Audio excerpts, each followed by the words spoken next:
qualia. Well, qualia are the root of what's sometimes called the hard problem. They are thought of as properties of our experiences that we are aware of. When we reflect on what our experience is like, we're aware of it having a quality to it, the quality that it is like to see colours, blue of the sky, green of the grass, the sound of a musical note, the feel of something on our skin, the pain of an injury, what it is actually like to undergo these experiences, how it affects us, how it impacts upon us. I guess that's what people mean by qualia, and when they reflect on these properties, they seem very strange, very weird. It's hard to see how these properties could be produced by the brain, by the physical brain. If you look at a brain, when a living brain, when it is sensing a colour, there doesn't seem to be anything happening in the brain that corresponds to the nature, the intrinsic nature of that colour, or say to pain. When a brain is in pain, it doesn't seem to show any signs of the pain feeling. This seems to be something that we're only aware of from the inside, from the first person perspective. It's the person who is that living brain that feels the pain. This seems very puzzling. This is the hard problem. How do these processes in our brains, which obviously have something to do with our experience, which obviously produce it in some way, how do they produce it? How do we get from the world of neurons firing, synapses and the electrochemical processes in the brain, how do we get from that to the wonderful technicolor phenomenology, as I think Colin McGinn puts it, of our qualitative experience? And there are different responses to that problem. One is to say, well, these things are too weird, too strange, these properties are too strange to actually be part of the physical world. They are non-physical properties that they are correlated with the physical ones. When certain physical processes happen in their brain, in one's brain, these things occur, but they are not themselves properties of the brain. They are something, they're not themselves physical properties of the brain, they're non-physical properties. Another approach is to say, well, these things do seem very strange, but actually they may just be physical properties after all, that appear to us in a rather unusual way when we introspect, but they are just properties of our brain, which could be inspected from the third person point of view. So when a neurologist is looking at my brain when I'm in pain, looking at the right bit of my brain, they are actually seeing my pain, just from a different perspective. And then there's a third perspective, which is the one that I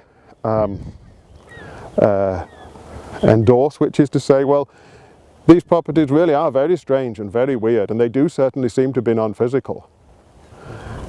But that's an illusion. Qualia are an illusion. What we are aware of when we talk about the quality of our experience is just certain features of our brain state. But we represent these to ourselves as having a strange qualitative dimension. And this illusion of qualia is extremely powerful and important and affects us in many different ways and changes the nature of our existence. But it is fundamentally an illusion. So no, I don't think qualia are real, but I think they're a very real illusion, a very important one. So you're asking a contrast there between cognitive science or philosophy.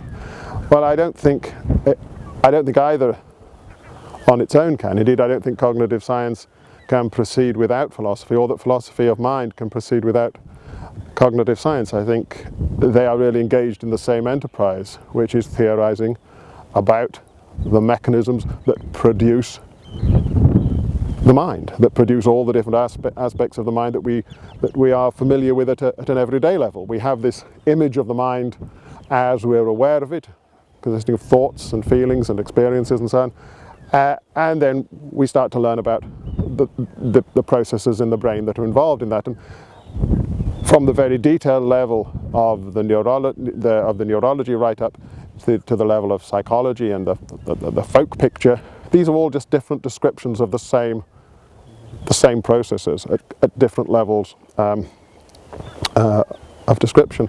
And so the two enterprises need to come together. I mean, philosophy helps define what we're trying to explain in the first instance. It articulates the everyday picture of the mind that we have, which is what we're trying to explain, but it also can help to provide very general theories of how these phenomena may be produced.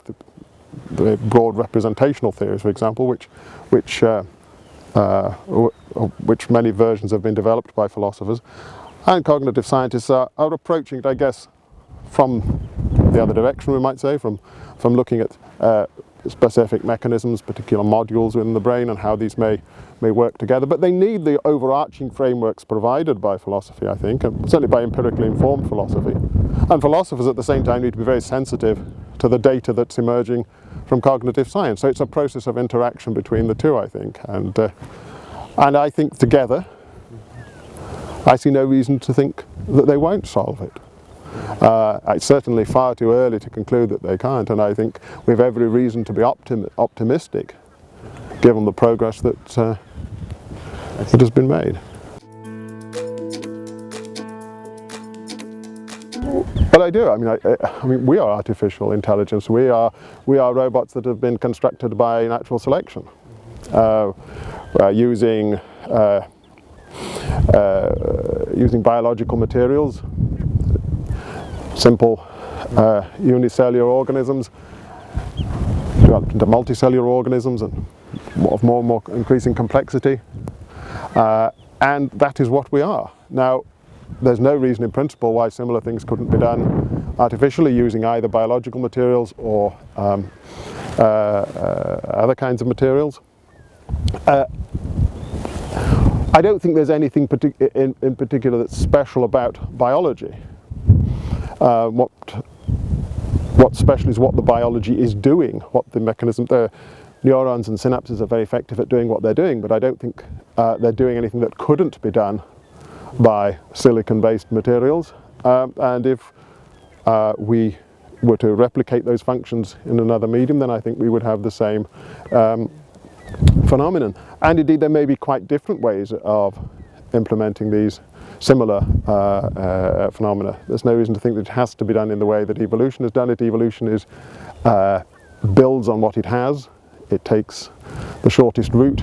It doesn't use what's the most elegant design. It uses what works. And there may be very different ways of creating intelligence and consciousness. Indeed, ones of very different kinds from ours. So yes, I think artificial intelligence clearly is possible, since we are examples of it.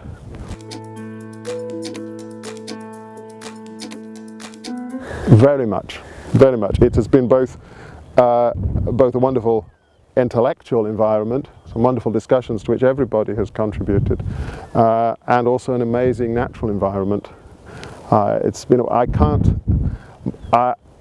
think Greenland is a place that you don't just come casually. You don't think, well, I'll just take a weekend in Greenland.